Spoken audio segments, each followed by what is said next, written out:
MD, welcome to Study with D. Start where you are.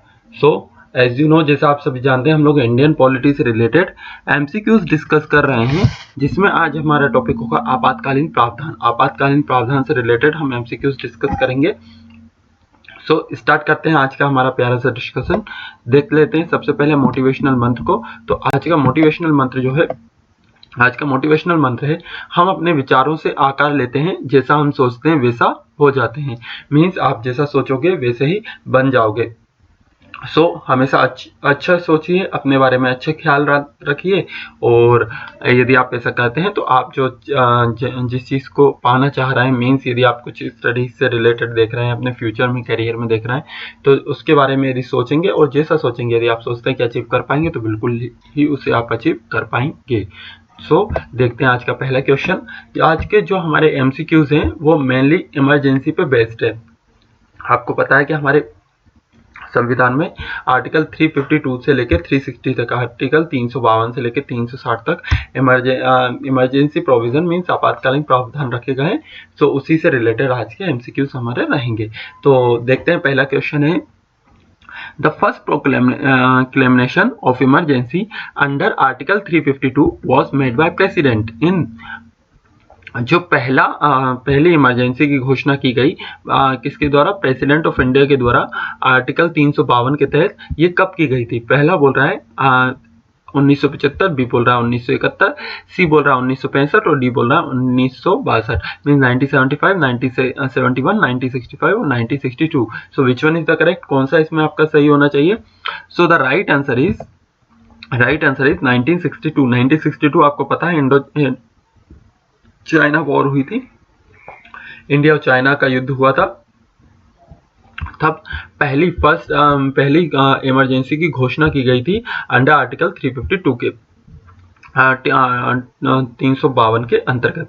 और आगे हम बात करते हैं, तो इंडो पाक वॉर हुआ था जो 1971 का, 1970 का इंडो पाक वॉर आपको याद होगा। उसके समय पे जब ये अपना बांग्लादेश बना था, बांग्लादेश का जन्म हुआ था, सिंपल सी बात कह सकते हैं। तो तब इंडो पाक वार जो हुआ था 1971 में, तब एक इमरजेंसी लगाई गई, और 1975 by Indira Gandhi were made under article 352। अब इसमें 1975 का जो इंदिरा गांधी जी ने जो लगाया था आपका इमरजेंसी, इसको भारतीय राजनीति का एक काला हिस्सा कह सकते हैं। अधिकतर लोग इसको काला हिस्सा कहते हैं कि मीन्स उस समय पे काफी ज्यादा सप्रेस किया गया प्रेस को, या फिर लोगों को भी सप्रेस किया गया 1975, और उसके बाद इनकी गवर्नमेंट चली गई थी, जैसा हम जानते हैं। और यदि बात करें 1971 में जो इंडो पाक वॉर हुई थी, बांग्लादेश जो बना था, बांग्लादेश एक जो नया देश बना था, तो इसको सबसे पहले रिकॉग्नाइज किसने किया था? तो बांग्लादेश को सबसे पहले रिकॉग्नाइज किसने किया था? आपका भूटान ने किया था कि बांग्लादेश बन चुका है। और इसके अलावा भी आप बांग्लादेश से रिलेटेड यदि इशू देखेंगे, तो अभी आपने देखा होगा उसके इंडिपेंडेंस के वो 50वां साल सेलिब्रेट कर रहे हैं।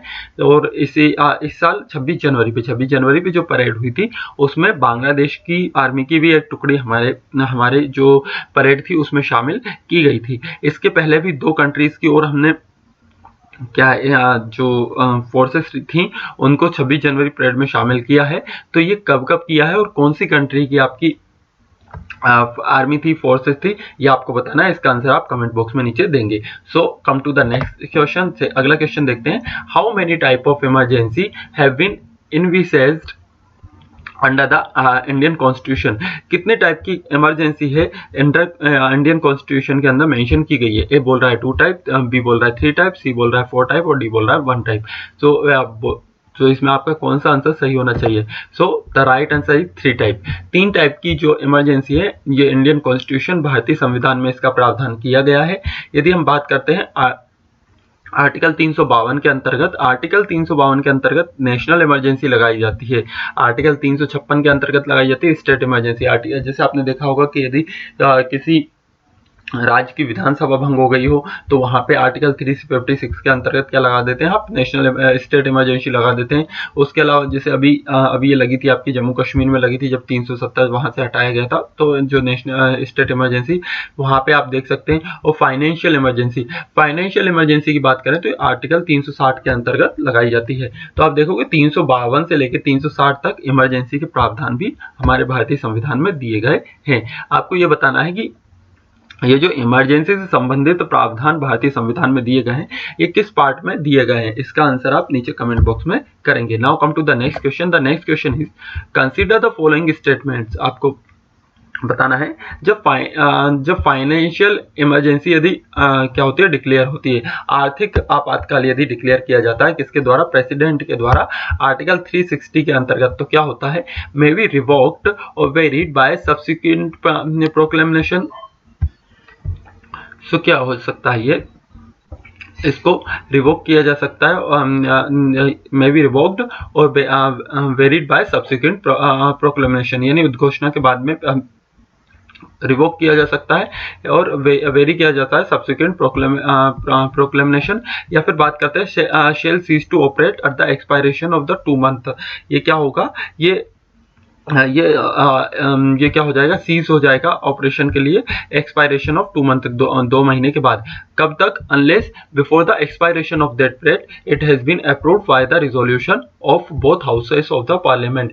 या फिर ये तब कब तक की, जब तक किसके पहले कि जो दोनों हाउस है हमारे पार्लियामेंट के उसमें इसको पास नहीं करवा दिया जाए। Expiration of that period has been approved by the resolution of both houses of the parliament. तो दोनों पार्लियामेंट के हाउसेस से इसको क्या किया जा सकता है, अप्रूव करवा दिया जाए। तो इसमें कौन सा आपका सही होना चाहिए, ए बोल रहा है ओनली फर्स्ट, बी बोल रहा है ओनली सेकंड, सी बोल रहा है बोथ है फर्स्ट एंड सेकंड, और डी बोल रहा है neither 1 nor 2। So which one is the correct, so the correct answer है आपका बोथ 1 एंड 2। इसमें आपके दोनों ऑप्शन जो दिए गए हैं वो सही दिए गए हैं। मींस इसको वेरिड बाय सब्सिक्वेंट प्रोक्लेमेशन में भी रिवोक्ड और वेरिड बाय सब्सिक्वेंट प्रोक्लेमेशन यह हो सकता है। और इसको सीज किया जा सकता है, सीज टू ऑपरेट किया जा सकता है एक्सपायरेशन ऑफ 2 मंथ। कब तक, जब तक कि ये जो एक्सपायरेशन पीरियड है इसको अप्रूव करवा दिया जाए रिजोल्यूशन के द्वारा दोनों पार्लियामेंट के हाउसेस से। So come to the next question. अगले क्वेश्चन की यदि हम बात करें तो अगला क्वेश्चन बता रहा है हमें, पहले हम समझ लेते हैं थोड़ा सा इसको कि आर्टिकल 360 के अंतर्गत क्या हम बात करें। 360 का एक जो क्लॉज है उसके द्वारा बात की जाती है, if the president is satisfied that is situation has arisen whereby the financial stability और क्रेडिट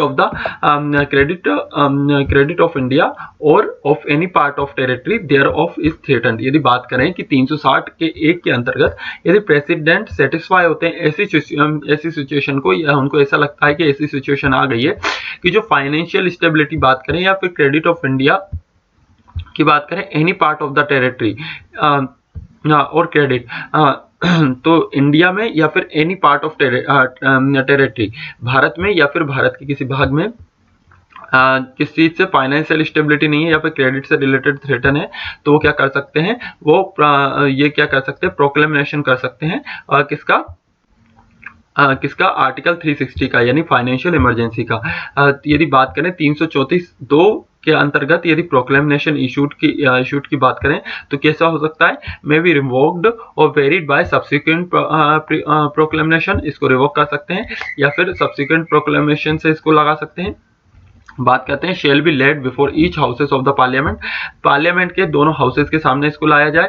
और shall cease to operate at the expiration of 2 month, इसको सीज किया जा सकता है, ऑपरेशन को सीज किया जा सकता है expiration of the 2 month, unless before the, वही बात हमने की है कि both houses of the parliament को मैं इसको पहले पास करवाना जरूरी है, अप्रूव करवा दिया जाए तो इसको सीज नहीं किया जाएगा, नहीं तो सीज ये इसको ऑपरेशन को सीज कर सकते हैं। Now come to the next question. अगले क्वेश्चन की बात करें, ये no proclamation of emergency can be made by the president of India. President of India क्या नहीं कर सकते, इमरजेंसी की घोषणा नहीं कर सकते। कब तक, जब तक union minister of cabinet rank headed by the prime minister recommended him to in writing that such A proclamation should be issued. Means जब तक हमारे प्रेसिडेंट ऑफ इंडिया इमरजेंसी के लिए उद्घोषणा नहीं कर सकते, कब तक, जब तक कि जो यूनियन मिनिस्टर होंगे कैबिनेट रैंक की, जिसको हेड कौन करेंगे, प्राइम मिनिस्टर हेड करेंगे, उनको रिकमेंड नहीं कर सकते कि आपको ऐसी कोई उद्घोषणा करना है। और ये रिटर्न में आएगा, किसमें, रिटर्न में वो उनको बताएंगे। आगे बात करते हैं, the president of India must issue A proclamation of revocation of emergency any time that the Lok Sabha passes A resolution disapproving the proclamation और इट्स कंटिन्यूअस। तो क्या करेंगे, प्रेसिडेंट ऑफ इंडिया है, ये क्या करेंगे, इशू करेंगे proclamation of revocation of emergency. Means emergency को रिवोक करने के लिए कह सकते हैं, उद्घोषणा कर सकते हैं कभी भी जब यदि लोकसभा को लगता है वो एक ऐसा रिजोल्यूशन पास कर दे जो डिसअप्रूविंग हो किस चीज से रिलेटेड, प्रोक्लेमेशन और इट्स कंटिन्यूअंस। मींस इमरजेंसी उद्घोषणा से या फिर उसको कंटिन्यू करने के लिए डिसअप्रूविंग हो, मींस उसकी अस्वीकृति देते हो। तो इसमें आपका कौन सा सही होना चाहिए, ए बोल रहा है फर्स्ट, बी बोल रहा है सेकंड, सी बोल रहा है बोथ फर्स्ट एंड सेकंड और डी बोल रहा है neither one not two. So which one is the correct, कौन सा इसमें आपका सही होना चाहिए। So the right answer is both 1 and 2। Means आपके दोनों सही होना चाहिए कि मीन्स यदि जो हमारे प्रेसिडेंट ऑफ इंडिया कब तक इमरजेंसी का उद्घोषणा नहीं कर सकते, जब तक कि यूनियन मिनिस्टर हो जो कैबिनेट रैंक के, जिसको हेड किया हो प्राइम मिनिस्टर ने, उनके द्वारा रिकमेंड नहीं आ जाए, रिटर्न रिकमेंड नहीं आ जाए किससे रिलेटेड कि इमरजेंसी लगा दी जाए। और प्रेसिडेंट ऑफ इंडिया को क्या करना पड़ेगा, रिवोक करना पड़ेगा किसको, इमरजेंसी को, किसी भी टाइम पे यदि लोकसभा उसके लिए अस्वीकृति दे दे कि हमको जो ये इमरजेंसी लगाई गई है उसको अस्वीकृति दे दी जाए, तो उनको इसको रिवोक करना होगा। Now come to the next question, अगले क्वेश्चन की बात करते हैं। तो हम बात करते हैं अगले क्वेश्चन की, एन इमिनिएंट डेंजर। इमिनिएंट मतलब हो गया आपका निकट मीन्स पास में ही आपको कुछ लगता है। तो इमिनिएंट डेंजर ऑफ वॉर यानी यदि वॉर का कोई मीन्स युद्ध की कोई आशंका हो, और एक्सटर्नल अग्रेशन की, एक्सटर्नल बाहरी आक्रमण की, यदि भारी आक्रमण की बात करें, is not enough for the proclamation of emergency. Means imminent danger और एक्सटर्नल अग्रेशन ये पर्याप्त नहीं है किसके लिए, इमरजेंसी की उद्घोषणा के लिए। या फिर इसका रीजन की बात करें, यदि प्रोक्लेमेशन ऑफ इमरजेंसी की बात करें, मीन्स इमरजेंसी की आपातकाल की उद्घोषणा की बात करें, तो इसको सीज किया जा सकता है ऑपरेशन के लिए, operation at the expiration of the 1 month। 1 month के अंतर बाद में, जब 1 महीना निकल गया उसके बाद में इसको सीज किया जा सकता है। कब तक, जब तक कि बोथ हाउसेस पार्लियामेंट के इसको क्या नहीं कर दें, अप्रूव नहीं कर दें, तब इसे सीज किया जा सकता है। तो इसमें आपका कौन सा सही है, ए बोल रहा है both A and R R individually true and R is the correct explanation of A. B बोल रहा है ए और आर दोनों करेक्ट है मगर आर क्या है, एक्सप्लेनेशन नहीं है ए का। सी बोल रहा है ए ट्रू है और आर फॉल्स है, और डी बोल रहा है ए फॉल्स है और डी आर ट्रू है। So which one is the correct, कौन सा इसमें आपका सही होना चाहिए। तो इसमें आपका लास्ट वाला सही होना चाहिए। मीन्स यदि आप बात करेंगे तो इमीडिएट डेंजर और जो आपका क्या बोलते हैं एक्सटर्नल एग्रेशन, ये इनफ है, आप इसको इनके बेसिस पे भी क्या लगा सकते हैं, आप इमरजेंसी लगा सकते हैं। और इसमें आपका ये क्या हो जाएगा, 1 month की यदि जो बात की जाएगी, 1 month का जो अप्रूवल है, ये इसमें आपका गलत हो जाता है। क्योंकि अभी हमने देखो हम लोगों ने बात किया था पिछले क्वेश्चन में ही, हमने इसके लिए बात की गई थी कि इसको जो 2 month का एक्सपायरेशन ऑफ 2 month है, एक्सपायरेशन टाइम जो 2 month है, यहाँ पे इसमें कितना बताया गया है, 1 month है। तो आपका ये आपका वैसे ही गलत हो गया। नाउ कम टू द, हम बात करते हैं थोड़ी सी इमरजेंसी के बारे में बात करें। यदि स्टेट इमरजेंसी की बात करें तो ये क्या हो सकता है, period of governance under an alternate constitution setup proclaimed bye the president of India. State emergency में क्या हो जाएगा कि ये ऐसा गवर्नेंस हो जाता है किसके बाद, इमरजेंसी के उद्घोषणा के बाद, जो किसके द्वारा हेड किया जाता है, प्रेसिडेंट ऑफ इंडिया का रूल हो जाता है यहाँ पे। यदि प्रेसिडेंट ऑफ इंडिया ने इमरजेंसी की घोषणा कर दी जाती है, और वो कब कर सकते हैं, जब उनको लगता हो कि उनको ऐसा डर हो कि जो नेशन है जो देश है, उसको इंटरनल और एक्सटर्नल सोर्सेज से क्या है, सोर्सेज से कोई भी प्रॉब्लम हो, थ्रेट हो, या फाइनेंशियल सिचुएशन क्राइसिस आ गई हो, या तो बाहरी या आंतरिक आक्रमण हो, या फिर फाइनेंशियल सिचुएशन क्राइसिस आ गया है। यदि आपको जो भी करना है जो भी है इस तरीके से ये होगा, मींस ये जो आपका इमरजेंसी लगाई जाएगी वो कैसे होगा, इसको सबसे पहले each houses of the parliament में लाया जाएगा। कब नहीं ला सकते इसको, जब किसको छोड़कर, मींस एक्सेप्ट किस चीज को छोड़कर, proclamation revoking A previous proclamation, means आपको रिवोक करना हो कोई भी प्रीवियस प्रोक्लेमेशन को, मींस उद्घोषणा को, ऐसी उद्घोषणा को रिवोक करना हो जो पहले की गई हो। Cease to operate at the expiration of the 2 months unless before the expiration of the period it has been approved by resolution of both houses of the parliament। वही आपका है कि both houses of the parliament के parliament से इसको क्या करोगे, आप पास कर अप्रूव करवाओगे 2 month के टाइम पीरियड के बाद। आगे हम यदि बात करें, अगले क्वेश्चन की बात करते हैं हम, तो अगला क्वेश्चन बता रहा है how many times has financial emergency been declared in India. यदि भारत में आप बात करें तो फाइनेंशियल इमरजेंसी मीन्स आपातकाल, कौन सा वित्तीय आपातकाल कितनी बार लगा गया है। ए बोल रहा है ओनली 5, बी बोल रहा है 4 टाइम्स, सी बोल रहा है एक बार और डी बोल रहा है नेवर, कभी भी नहीं। So which one is the correct, कौन सा इसमें आपका करेक्ट होना चाहिए। So the right answer is never. आज तक भारत में वित्तीय आपातकाल नहीं लगाया गया है। आर्टिकल 360 के अंतर्गत वित्तीय आपातकाल लगाया जाता है, जो आज तक भारत में नहीं लगाया गया है। अगले की बात करते हैं, which one of the following is the time limit of for the ratification of an emergency period by the parliament. ये मीन्स यदि आप बात करें तो कितना टाइम होता है, which one of the following time limit, कितनी टाइम लिमिट होती है रेटिफिकेशन के लिए। मीन्स आप बात करेंगे समर्थन देने के लिए of an emergency period by parliament. A बोल रहा है 14 डेज, बी बोल रहा है 1 month, सी बोल रहा है 3 month और डी बोल रहा है 6 month। तो कितना इसमें आपका सही है, तो 1 month। 1 month के अंतर्गत ये रेटिफाई किया जाना चाहिए। रेटिफिकेशन होता है ये जो किसका टाइम लिमिट दी गई है किसको, of an emergency period by parliament. आगे बात करते हैं, a proclamation of emergency must be placed before the parliament for its approval. जो प्रोक्लेमेशन इमरजेंसी की घोषणा की जाती है, इसको प्लेस करना है आपको, इसमें कहाँ पे लाना है, must be placed before the parliament for its approval. Means कितने टाइम के पहले पार्लियामेंट में अप्रूवल के लिए लाना है, with in 1 month, with in 2 month, with in 6 month और with in 1 year। So which one is the correct, तो विद इन 1 month आप उसको पार्लियामेंट के सामने लाएंगे। अगले की यदि हम बात करते हैं, एन इमरजेंसी अंडर आर्टिकल 352, यदि आर्टिकल 352 के अंतर्गत आप जो इमरजेंसी की बात करेंगे भारतीय संविधान के अंतर्गत, कैन बी डिक्लेयर्ड बाय, इसको डिक्लेयर कर सकते हैं किसके द्वारा, वॉर, एक्सटर्नल अग्रेशन और इंटरनल डिस्टर्बेंस। वॉर हो, युद्ध हो, एक्सटर्नल अग्रेशन हो, इंटरनल डिस्टर्बेंस हो, आंतरिक डिस्टर्बेंस हो, या फिर वॉर हो, एक्सटर्नल अग्रेशन यदि भारी आक्रमण हो, या फिर आर्म्ड रिबेलियन हो, मीन्स सशस्त्र विद्रोह हो गया हो। Failure of the constitutional machinery in the state, यदि भारत की जो हम बात करें स्टेट है उसके संवैधानिक ढांचा जो कॉन्स्टिट्यूशनल मशीनरी काम करने में फेल हो गई हो, या फिर financial instability in the country, financial instability आ गई हो कंट्री में, तो हम कब कर सकते हैं, आर्टिकल 352 के अंतर्गत प्रेसिडेंट ऑफ इंडिया या फिर भारतीय संविधान के अनुसार कब इमरजेंसी घोषित की जा सकती है। सो the right answer is war, external aggression और आर्म्ड रिबेलियन।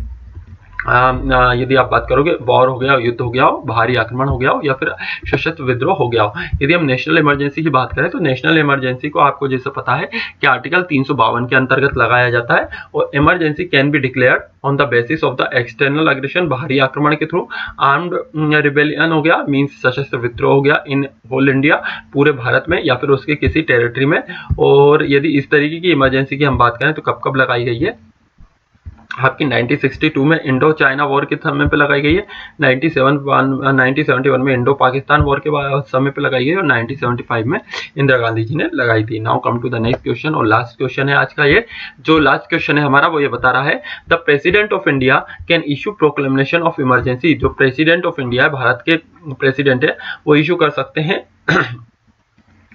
इमरजेंसी की उद्घोषणा कब, on the advice of the prime minister, prime minister की एडवाइस पर, on the advice of the council of minister, council of ministers की advice पर, on his on discretion means उनके खुद की आप मान सकते हैं खुद के अंतरात्मा से बात कर सकते हैं, खुद के निर्णय पे कर सकते हैं, या फिर when the decision of the union cabinet for the issue of such proclamation has been communicated to him in writing. यदि आप बात करेंगे यूनियन कैबिनेट ने ऐसा कोई इशू को ये मींस इस उद्घोषणा को रिटर्न में किसके पास दिया गया, प्रेसिडेंट के पास, तब इसको क्या करेंगे, प्रोक्लेम करेंगे। तो कौन सा इसमें आपका सही होना चाहिए। तो जैसा हमने पढ़ा था अभी कि यूनियन कैबिनेट, यूनियन रैंक के कैबिनेट होंगे, जो कैबिनेट मिनिस्टर होंगे आपके, यूनियन मिनिस्टर होंगे जो आपके कैबिनेट रैंक है, और जिसको हेड कौन करेंगे, प्राइम मिनिस्टर करेंगे। उन लोगों के द्वारा रिटर्न में आना चाहिए किसके पास, प्रेसिडेंट ऑफ इंडिया के पास, कि आप इमरजेंसी लगा दो, तब जाके इमरजेंसी लगाई जाती है। आर्टिकल 352 की बात करें तो हमने वही सब बातें इसमें है कि जो रिटर्न रिक्वेस्ट करेंगे काउंसिल ऑफ मिनिस्टर, जिसको हेड किया होगा प्राइम मिनिस्टर ने, वो तब जाकर प्रेसिडेंट ऑफ इंडिया क्या कर सकते हैं, इमरजेंसी को डिक्लेयर कर सकते हैं, किसके अंतर्गत, आर्टिकल 352 के अंतर्गत। यदि हम कल के क्वेश्चन की बात करें तो कल जो मैंने क्वेश्चन पूछा था उसका सही आंसर दिया क्वेश्चन भार्गव जी ने। इसमें जैसे आर्टिकल 15(6) और 16(6) इसको इंसर्ट किया गया था।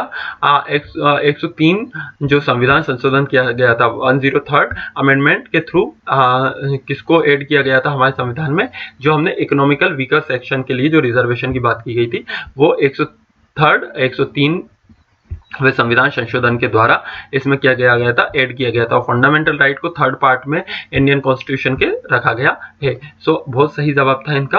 आगे ऐसे ही आप लोग सवालों के जवाब देते रहें। जो भी आज मैंने 2-3 क्वेश्चन पूछे उसके भी आप आंसर करेंगे कमेंट बॉक्स में, और आप मुझे ज्वाइन कर सकते हैं टेलीग्राम पे स्टडी विद डी नाम से, फेसबुक पे आप मुझे स्टडी विद डी नाम से फॉलो कर सकते हैं, और यूट्यूब पे हमारे चैनल को लाइक करें, सब्सक्राइब करें और शेयर करें। तब तक के लिए खुश रहिए, स्टे होम, स्टे सेफ।